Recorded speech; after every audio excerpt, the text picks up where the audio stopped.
Môj názor je taký, že vždy ten pobyt na dobrom ihrisku je pre mladých hráčov, pre každého hráča plus a je to veľká výhoda, pretože môže trénovať na trávnatom ihrisku, kde zdokonaluje techniku a to je základ futbalu technika.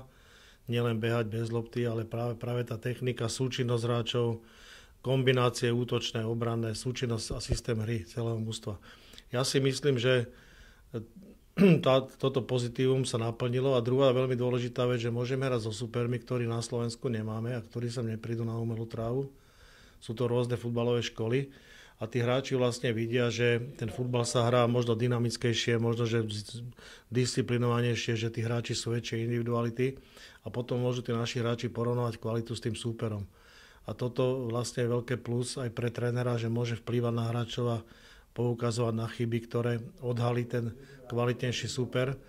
A myslím si, že celkovo, keď zhrniem ten pobyt v Turecku, tá tretia fáza, čo je najdôležitejšia, je dať si kolektív dokopy. Neustále sú spolu tréneri, realizačne tým hráči. Môže sa s hráčmi diskutovať aj vo voľnom čase a tí hráči vlastne cítia takú oporu potom aj medzi sebou, že dokážu si aj oni povedať o svojich problémoch aj rodinných a zbližujú sa. Čiže ten kolektív sa určite upevní. Já co to můžu srovnat trošku s tou Prahou, kde hráči byli vlastně týden předtím, tak v té Praze, co týkalo výkonu proti Dukle a proti Slávii, tak to bylo takový neurovnaný a teď si myslím, že realizační tým hráči hodně zapracovali na takové herní disciplíně a bylo to vidět v těch 3 utkáních, že i obrana už působila daleko jistější a je potřeba vidět, že to mužstvo má obměnu prakticky v 80%, tak na to, jak jsou kluci spolu někteří krátce, že se prakticky neznají nebo hrajou jiný posty, tak si myslím, že to mužstvo ukázalo výrazný vzestup. Skúsme si rozobrať tieto 3 zápasy, ktoré ste osobne videli. Začneme s belehradským tímom, tam sa zrodila remíza 0-0. Ako ste vy videli tento duel? Tak ten duel s belehradským tímom bol, by som povedal, veľmi vyrovnaný. Naši chlapci hrali veľmi organizovane. Bol ten prvý polčas taký trošku opatrnícky. Z obidvoch strán mužstva dodržovali taký nejaký herný systém, že neotvárali tie obrany, ale myslím si, že veľmi dobre nám v tomto zápase fungovala obranná hra, nielen obrany a brankára, ale aj celé formácie stredovej. Samozrejme do útoku tých šancí bolo menej oboj strane, ale ten zápas ukázal, že to mužstvo naberá trošku tú športovú formu a určite podalo podobný výkon ako na Slavii.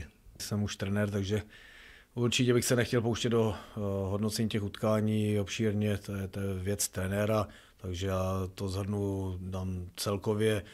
S tím Bělehradem to bylo utkání, kde obě mužstva ukázali slušné věci. Bylo tam na to, že to utkání skončilo 0-0, tak tam bylo i dost šancí na obou stranách, ale třeba i druhý poločas to našim trošku zkomplikovalo počasí, kdy přišlo deštivý počasí a ještě proti větru jsme hráli, tak jsme to měli složitější, ale bylo to utkání bojovný, veľmi slušný úrovne. Ďalším zápasom bol duel s poľským Ruchom Choržov. Tam sa o ňom popísalo aj v slovenskej tlači, že to bol pomerne tvrdý zápas plný emócií. Ako ste ho vy videli? Tak Poliaci sú vždy tvrdí, ako bojovné mužstva, tvrdé mužstva, je to kvalitná tá poľská liga a naši chlapci v tom zápase nezostali nič za superom dlžní. Bolo tam veľa osobných súbojov, naši hráči mali kvalitný štart na loptu, súperi takisto, čiže dá sa povedať, že v tom zápase sa viackrát iskrylo, hlavne v tej strednej fáze hry, kde sa bojovalo o loptu. No v tomto zápase je pozitívum, že okrem tej tvrdej hry, ktoré sa naši prispôsobili, sme si vytvorili aj viacero šanci a 2 góly sme premenili. Lietava dal gól zo 16, keď sa veľmi dobre uvoľnil a zakončil akciu útočnú a vyrovnávali sme ku koncu zápasu po skvelom úniku Laca Tomáčeka, jeho spätnej prihrávke Mikovičovi a Mikovič zblízka s prehľadom umiestnil loptu k tyčke a vyrovnali sme na 2-2. Tu bol pozitív, hovorím, toho zápasu, že dali sme 2 góly a ukázali sme, že aj dopredu máme určitú silu. S Ruchem Choržov to utkání mělo ještě vyšší parametr než s tím Bělehradem. Poláci ukázali velmi vyspělé mužstvo takticky a působili i takovým v určitých fázích, hlavně první poločas kompaktnějším dojmem, ale druhý poločas bych řekl, že naopak naše mužstvo bylo lepší. Měli jsme tam hodně breakových situací a pozitivní je, že jsme vlastně mužstvo dvakrát se vrátilo do hry, dvakrát jsme prohrávali, dvakrát jsme vyrovnali a myslím si, že jsme i měli na to, aby jsme to utkání vyhráli, ale říkám, bylo to hodně vyjecované utkání, plný tvrdých zákroků, hráči jeli na doraz, mělo to parametry mistrovského utkání. S ruským Amkarom Perm sa zrodil výsledok 0-2, oba góly padli v rozpäti 5 minút, veľmi rýchlo. Ako by ste zhodnotili vy tento duel? Tento zápas bol najlepší zo všetkých, alebo z tých predošlých, ktoré sme hrali, pretože hralo sa na veľmi peknom štadióne v Antálii. Bol to štadión, na ktorom sa hrala Liga turecká, kde Antalya hrávala domáce zápasy v minulej sezóne a tento rok tam už nehrá a preto slúži tento dá sa povedať, štadión ako taký kemp pre Amkar Perm, v ktorom hráva aj náš Jakubko a Brezdaník. Títo hráči v tomto zápase nenastúpili, boli zranení, ale super, to bol veľmi kvalitný a povedal by som, že ten zápas sa odvíjal od začiatku veľmi pohyblivý, výkon to bol obidvoch mužstiev kombinačne zdatný, mali sme 2-3 šance my, super takisto a v tomto zápase ma zaujalo najmä tá stredová formácia, nechcem nejak vyzývať jednotlivcov, ale Hodur s Augustínim dokázali podržať loptu, vzadu u mne organizoval obranu Karhan, Miro Karhan ako skúsený hráč a začal sa prejavovať aj na pravej strane mladý Deket, ktorý podal dobrý výkon a z ľavej strany Grabeš, ktorý hral takisto veľmi solidne. V tomto zápase nastúpil poprvýkrát Gross spolu s Karhanom, ktorý nesklamal, hral celkom s prehľadom. Myslím, že je určitou alternatívou Čarnota alebo Gross na post stoperov, ale to samozrejme musí určiť tréner. Čo sa týka samotnej hry, v zálohe ešte dostali šancu z pravej strany Šranc, ktorý nahradil práve Mikoviča, ale Mikovič potom striedal v druhom polčase a bolo vidieť, že Mikovič sa dostáva opäť do formy. Bol veľmi nebezpečný po pravej strane, trikrát veľmi dobre unikol a škoda, že do tej 75. minúty sme nestrelili gól, pretože mali sme 2-3 veľmi dobré šance. A zápas opakujem ešte raz do 75. minúty, ak padlo na tých 1-0 pre Perm. Bol to vyrovnaný zápas. Perm tam ukázal zase svoji sílu, protože přivezl kádr 35 hráčů, byl tam i Jakubko, ale nehrál a tam bylo vidět, že Perm je samozřejmě fotbalovější, měl hodně zkušených borců, ale zase myslím, že naši ukázali nárůst takový ty kompaktnosti a měli jsme tam i 3-4 šance.